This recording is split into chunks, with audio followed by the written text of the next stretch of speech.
Oh, lovely coffee. Nice way to start the day.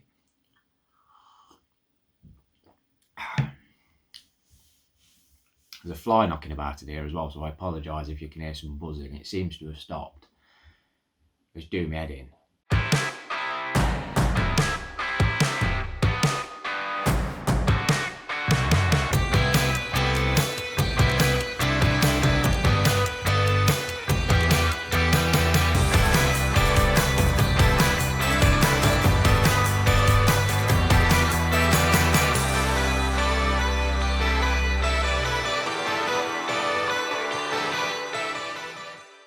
So welcome to our second video. We thought we would do you a bit of a van tour today. So we're just going to have a look around the inside and the outside of the van, what kind of kit is inside, as well as little bits and bobs that we take with us for like added storage and things just to make our life a little bit easier when we are out and about and in between campsites as well. So a little bit about the van. The van is a 1994 Nissan Urvan, or a Homie, or a caravan.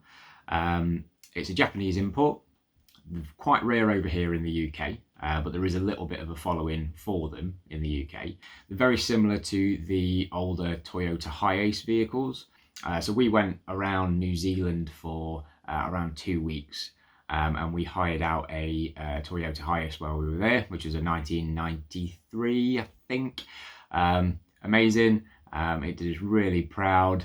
Didn't struggle up hills or anything like that. It was easy to drive, it was easy to park, it was easy to navigate, and it had more than enough space in for me and Trish as well. So when we came back from there, we decided we need a van in our life. So we scoured around eBay, Facebook, the Gumtree for quite a fair few weeks until we stumbled across this Nissan, and it just seemed, you know, too good to be true really. Went and gone and seen it. On the first day that we saw it, we put a deposit down. 2 weeks later, it was on our driveway. Yeah, absolutely fabulous. We thought we'd give you a bit of a tour around today on our van, so you can have a little bit of a cheeky look inside and just see what it's all about, really. So yeah, enjoy.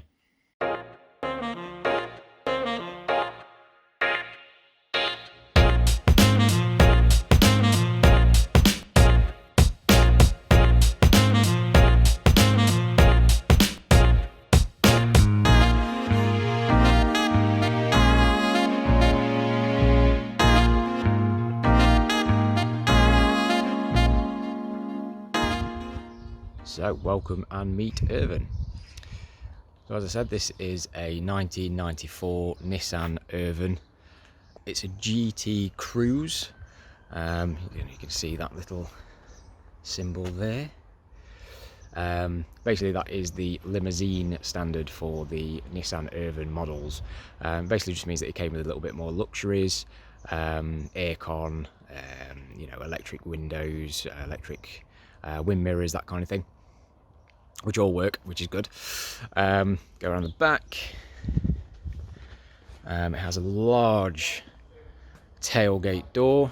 It's very flat, it's very squared, and as you can see, it's quite a short wheelbase on it as well, so it's no bigger than this brand new Ford Fiesta next to it.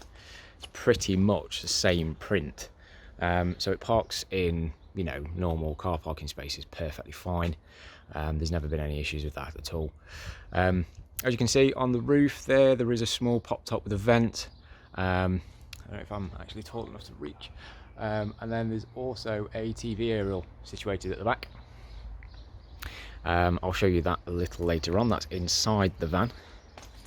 And then down the side here is the water filler, the electric hookup, and then that next to it is a vent for the Propex water heater, which I'll show you a little bit later on when we get inside the van as well.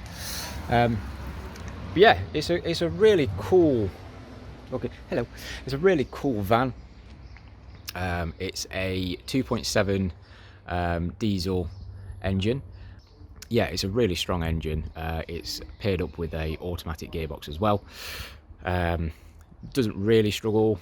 It's not the fastest of cars by any means, but it will, you know, it'll cruise at 70 really easily, which is cool. So let's have a look inside.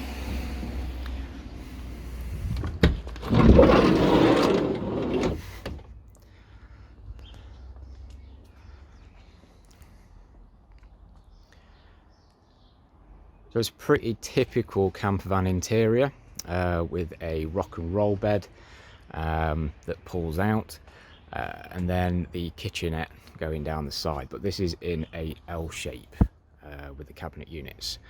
Just gives you a little bit of extra storage and a little bit of extra stuff, such as a oven, which is fabulous, really. So starting from this end then. This cupboard here, we tend to just store all our cleaning products in. So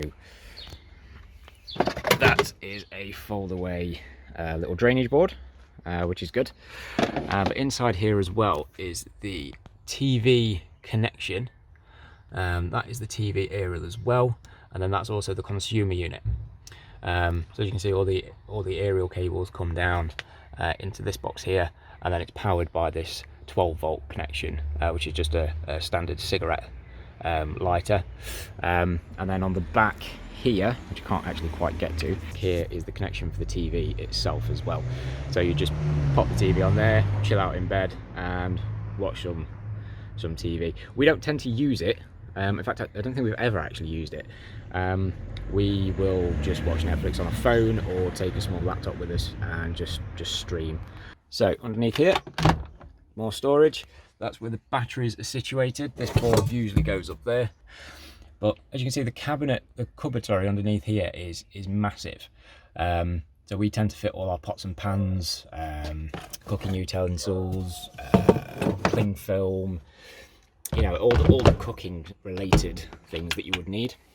So this is a SMEV oven grill. You can see there. So it's got the grill setting just there, and then also all the heat for that as well. Nice little grill plan. So up here is the top flame grill. Bottom of the back, you can't quite see it, but there is a grill, flame grill at the back there as well. Just heat it up so you can use it as a normal oven. It's a perfect bit of kit, to be fair, because it doesn't take that long to heat up, and yeah, we've cooked like garlic bread in it, pizzas, sausages, toast, crumpets.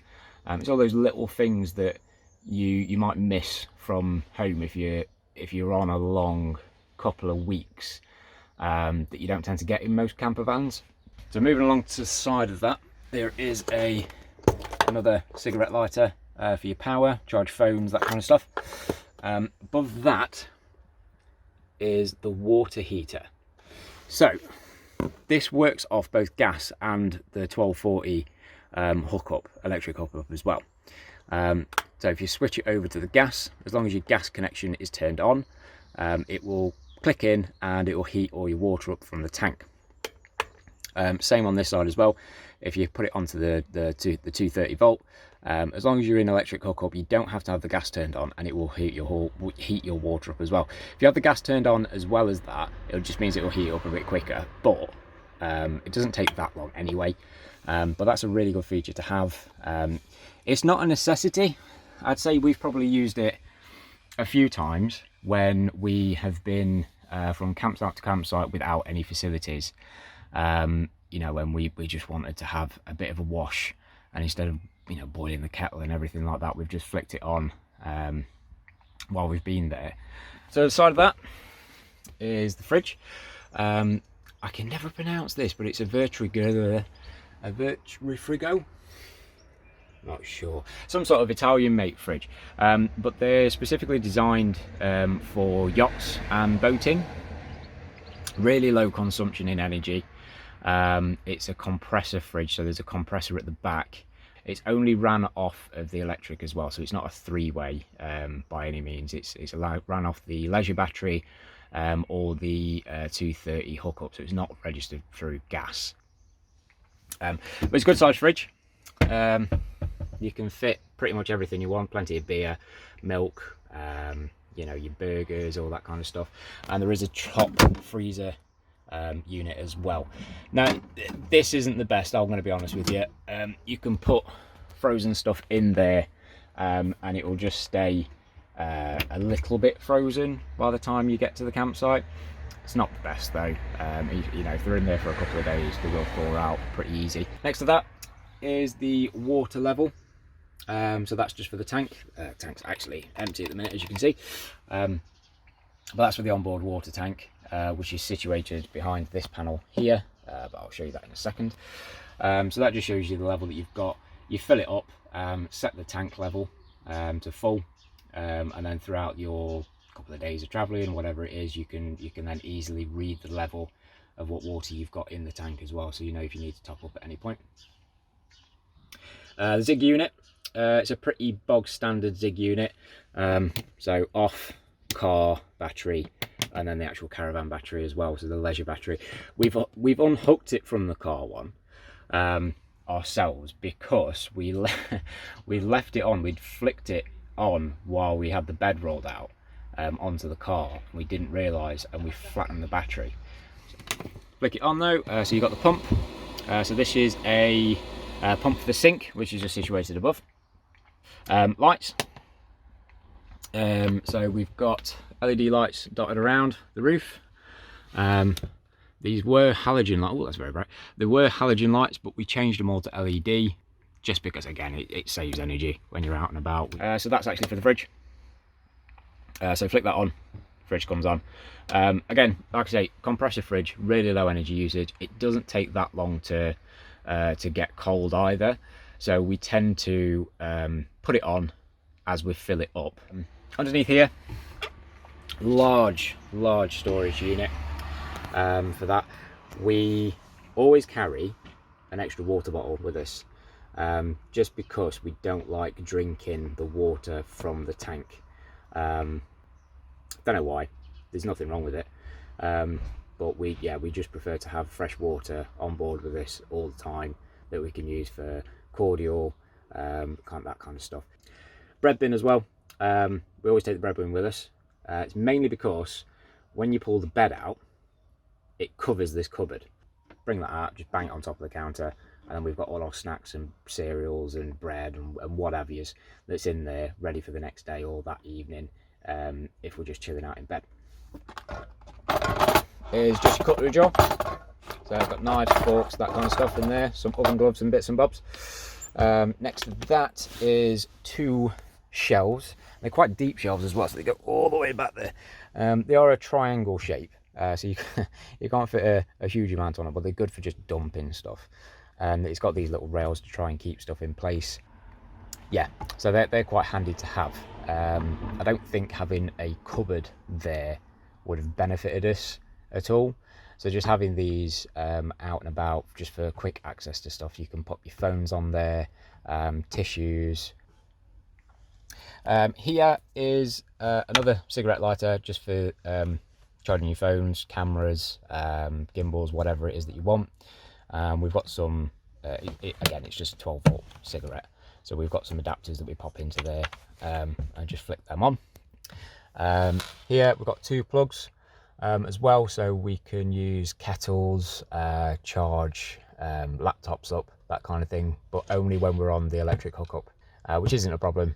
We tend to take, you know, power banks with us and stuff like that, so we don't use that a huge amount, but it's good to have. Up here is the Propex heater unit. So this runs directly off the gas. So a lot of people have the diesel heaters, which either link into the diesel tank on the van straight off the bat, so it just feeds diesel straight from there into the heater and uses the onboard diesel that you've got in the van. This one just runs off the gas canister. It's really good. It doesn't take long to heat up. This is also the thermostat for it as well. So the wheel here, you change the temperature as to what you want. And then this part here is the actual thermostat for it. So once you reach heat, this will turn off the whole unit. And then once it drops down heat again, just like at home, it'll kick back in just to circulate the heat in there. It's got 2 settings as well. So you can either have it on full heat. If you can hear that, that's just kicking in now. The gas isn't on though, so it won't work. Or you can have it to circulate air from the van back through into itself. Not really sure why. Probably works on bigger vehicles a lot easier, but for us, with it being such a small vehicle that we've got, there's not really much need for that at all. Here's your standard sink and hob unit. So we've got a dual burner hob, a medium sized one and a small one. Sink. So this is a hot and cold. So hot, cold, hot, cold. This is a SMEV one as well, so it matches in with the oven we've got.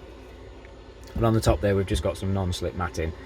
If you haven't got any of this, buy some, because it's just great. It's not the best thing to have about if you are traveling. So if you've got stuff stacked up on your worktop and you go around the corner, it definitely will fall off. But with these surfaces, obviously they're quite soft, they're quite smooth and shiny. So if you are parked up at a campsite and you're on a bit of an angle, you know, your coffee is going to start sliding down towards you, and that's not what you want. So having something like this, it protects the worktops as well, but also it stops things from just falling off randomly. And then there's a final cabinet here as well. So that's just got plates, cups, mugs, some tea bags in there and stuff like that. Again, it's just easy to reach in the morning. You want to have a brew, you haven't got your cups out, you can get to them really easy while you're in bed as well. So this is quite a small pop top. It's just a latched one with some gas struts on it and then a vent at the top. Now this actually goes over the sunroof, so the roof's not been cut out at all. Yeah, so the sunroof that was already fitted into the van, this pop top's just been specifically made to fit over the top of the sunroof. So at the back of the van, if I just take a step out where the bed is, you can see it's just the normal hard top. And then when you are wanting to cook or step into the van or get changed, you've got plenty of space to actually be able to do so, which is grand really. And then over here we've got the wardrobe. So there's a little rail at the top. Can't really see in there very well, it's quite dark. So you can hang some jackets and everything like that in there as well.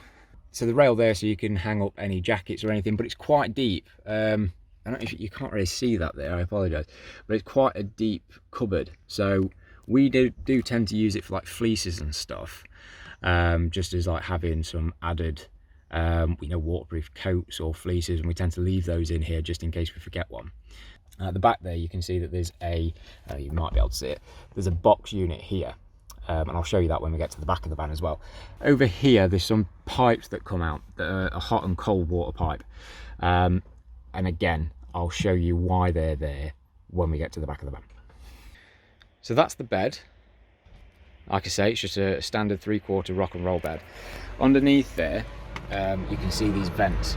So that is for the Propex heater that I mentioned before. So they just pump out hot air, basically, when you've got the Propex heater on, or cold air as well. It can be used to terminate cold air into the van.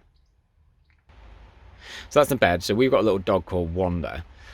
She's a beagle and she molts like no end. So we've got these like polyester throws. They don't get dog hair stuck to them. It saves the material underneath as well. So we just have that for transit, when we're chilling out in the van. And then we can just take the blanket off, shake it out outside, all the dog hair falls off of it straight away, so that's brilliant. But yeah, so the bed is a 3/4 rock and roll bed. Pull this handle, I'm not going to get the whole bed out. Pull this handle and it drops down, push it back, and it locks into place.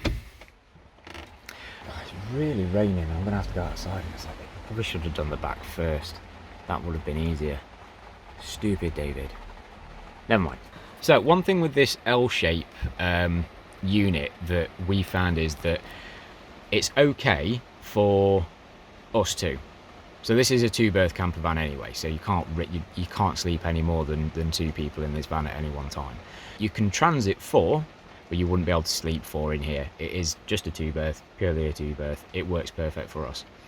However, it's not the most sociable because of this L-shape unit that you've got. So we have bought this, which is just a stool. And inside there is just stuff for the dog, basically. So we've got like a towel for the dog, there's a hoodie, Addy dog, just in case she gets cold, and then there's like a waterproof matting as well, so if she is going on walks or anything like that, and she gets wet, we can put that down in the awning or on the floor of the van. She can chill out and sit down on there while she dries off, and then it's not just going to absolutely soak the rest of the van in there as well. And then there's some like play toys, a bag for poo bags and stuff like that we take with us. That works as an extra seat then. Now it doesn't look like the most comfiest of things, but we have got the table rail that we took out of a caravan. We went to a caravan scrapyard, and we found this table rail with a table that is there. We basically had to cut that down to size to fit because it was in a caravan. It came up to about there. So once it was set up, anybody who was sat where I'm sat now wouldn't be able to get out without having to dismantle the whole thing. So we had to cut it down a little bit, and then we just fed this grey, it's electrical tape I think, just to cover the edges. Standard sliding table, so it just hooks on, pull it up, and then you have these little latches here that just keep it in place, and then you can have your snap on that. So it's perfect little table. It's quite sturdy as well. You wouldn't want to put all your weight on it obviously, but yeah, it's a good sized table just for two people to sit at, have some lunch, play some game of cards, anything like that as well. If I just drag this a bit further towards me, you can get out. There's the stool, and obviously you can just sit there and have a conversation with the other person. I'm just going to wait now to see if this rain holds off a little bit. I think it's going to rain all day. That's disappointing.